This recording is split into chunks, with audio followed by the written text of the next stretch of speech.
नमस्कार दोस्तों, हम सब ने अमेज़न रेन फॉरेस्ट का नाम सुन रखा है और उसके बारे में काफ़ी कुछ हमने देख भी रखा है।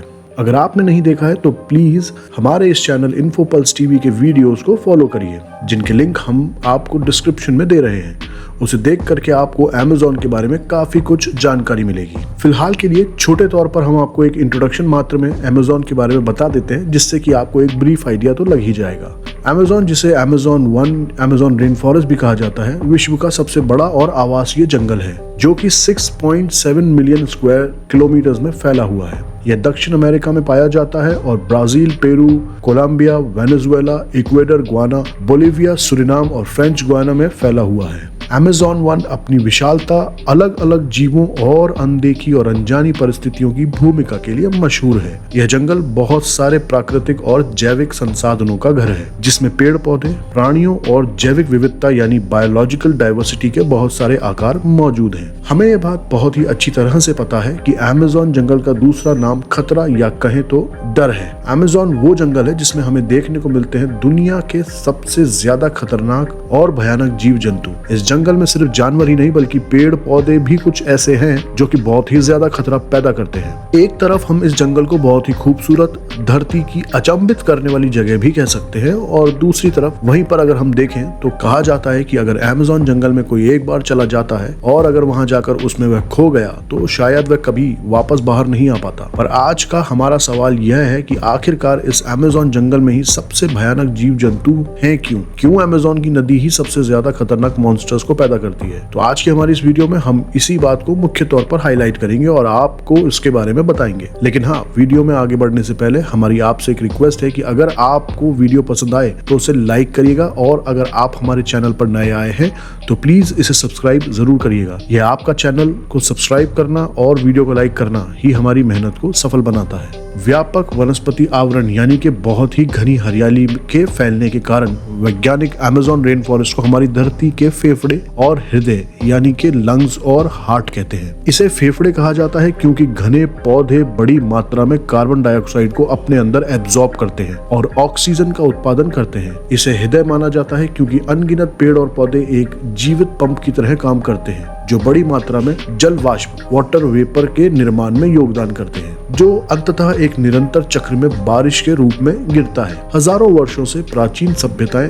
नदियों के किनारे ही पनपी हैं। ऐसा इसलिए है क्योंकि जल सभी प्राणियों के लिए जीवन रेखा है। जीवन किसी भी जलधारा में एक पारस्परिक संबंध यानी कि reciprocal relationship well known equation है। ऐसे वातावरण में उपजाऊ मिट्टी विभिन्न पौधों के लिए पोषण देने वाला बिस्तर बन जाती है। वो पोषण देने वाली बनती है या तो मानव कृषि के माध्यम से या फिर प्राकृतिक रूप से हवा के माध्यम से, जो अपने आप बीज ले आती है। ये बात बिल्कुल सही है कि जब तक ऐसे बीज हैं जो अपने आप ही उपजाऊ मिट्टी पर बिखर सकते हैं, तब तक जीवन समय के साथ फलता फूलता रहेगा। वे बीज अंततः पेड़ों में विकसित होंगे जो आगे चलकर घने जंगलों का निर्माण करेंगे। यह विशाल जंगल सभी प्राणियों के लिए दावत पेश करने वाली एक खुली मेज की तरह है। यह सभी प्रकार के जानवरों के लिए एक चुंबक के रूप में काम करता है। विशेष तौर पर देखा जाए तो शाकाहारी जानवरों के लिए जो पौधों पर भोजन के लिए निर्भर है। यह पक्षियों, कीड़ों और छोटे जीवों को भी अपनी तरफ आकर्षित करता है। इस मधुर व्यवस्था के साथ जब तक शाकाहारी जीव इस परिस्थिति तंत्र में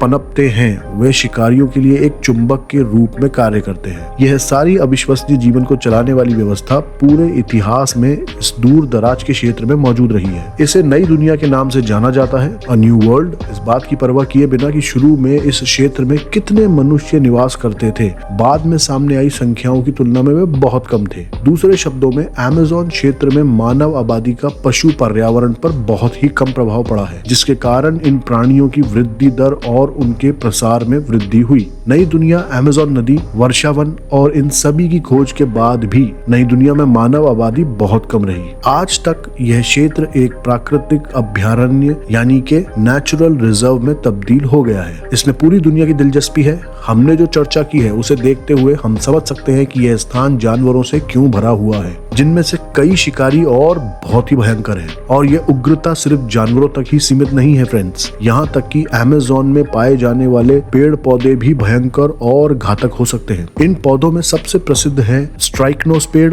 और स्ट्राइकनोस क्यूरेर पेड़। स्वदेशी लोग इनका उपयोग जहरीले तीर बनाने और डार्ट उड़ाने के लिए करते हैं। इन पौधों के जहर से लकवा भी मार सकता है और प्रयोगशालाओं में इन जहरीले पदार्थों का उपयोग एनेस्थीसिया प्रक्रिया में किया गया है। अमेज़न जंगलों में एक बहुत ही विशाल वृक्ष भी है जिसे नरभक्षी वृक्ष के रूप में भी जाना जाता है, जिसे वैज्ञानिक रूप से क्यूरोपेटा जिनेंसिस कहा जाता है, जो 35 मीटर की पूरी लंबाई तक पहुंच सकता है। यह लगभग 12 मंजिला इमारत जितना ऊंचा है। संबंधित पेड़ अत्यधिक कठोर फल पैदा करता है और जो नारियल के समान होते हैं, लेकिन उससे भी अधिक कठोर होते हैं। और जब ये फल बहुत ऊंचाई से गिरते हैं तो वह तोप के गोले जैसे लगते हैं, इसलिए इसे यह नाम दिया गया है। जहां तक जंगली जीवों की बात है, निस्संदेह आप देखेंगे कि सबसे प्रसिद्ध जैगुआर है, जिसे सबसे शक्तिशाली बड़ी बिल्लियों में से एक माना जाता है। जैगुआर के अलावा जंगली शिकारी जानवरों की एक शानदार वैरायटी है और सांप, मगरमच्छ और कछुए सहित कई सारे पानी वाले जीव भी वहां मौजूद हैं। कीड़ों और अर्चिंडों की संख्या के संबंध में अगर हम बात करें तो चाहे वे सामान्य हो या विषैले, वे काफी मात्रा में मौजूद हैं। यह देखते हुए कि हम दुनिया की सबसे बड़े जंगल और सबसे बड़ी नदी के बारे में चर्चा कर रहे हैं, नदी का जलीय जीवन भी उतना ही प्रभावशाली है। इसमें हजारों समुद्री प्रजातियां हैं, जिनमें रंगीन, कोमल मछलियों से लेकर पिरान्हा जैसे क्रूर शिकारी तक शामिल है। हालांकि पिरान्हा के कुख्यात प्रतिष्ठा के बावजूद अमेज़न में एक अधिक शक्तिशाली शिकारी और भी है, जिसे पिशाच मछली यानी कि वैम्पायर फिश के रूप में जाना जाता है। हैरानी की बात यह है कि उनका पसंदीदा शिकार कोई और नहीं बल्कि खुद पिरान्हा ही है। मीठे पानी की मछली होने के बावजूद वैम्पायर फिश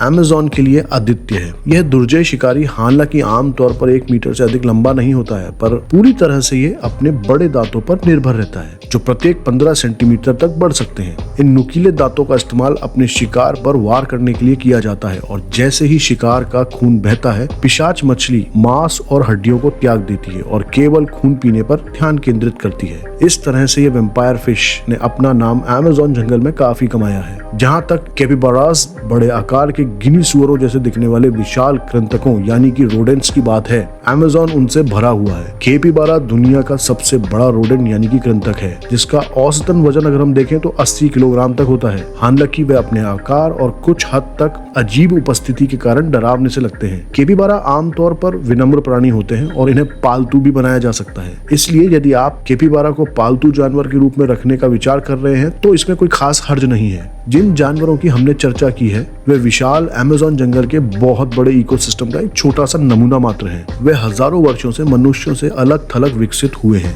जिसके परिणाम स्वरूप पृथ्वी पर आकर्षक प्राणियों का सबसे विविध संग्रह बन गया है। तो ये पूरी एक इकोसिस्टम की चेन है, जिसके अंदर पेड़ पौधों का होना, उसके बाद फिर अगर हम ध्यान से देखें तो उन्हें शाकाहारी जीव खा रहे हैं, शाकाहारी जीवों को खाने वाले वहाँ पे मांसाहारी जीव हैं और वो मांसाहारी जीवों के पास खाने के लिए इतना है कि उनका भरपूर पेट भरा रहता है और वो दिन ब दिन और घातक ही होते जाते हैं। हमारा ये वीडियो आपको कैसा लगा प्लीज हमें कमेंट में जरूर बताइए। अच्छा लगा हो तो प्लीज लाइक करिएगा और हमारे चैनल को सब्सक्राइब जरूर से करिएगा। धन्यवाद। जय हिंद।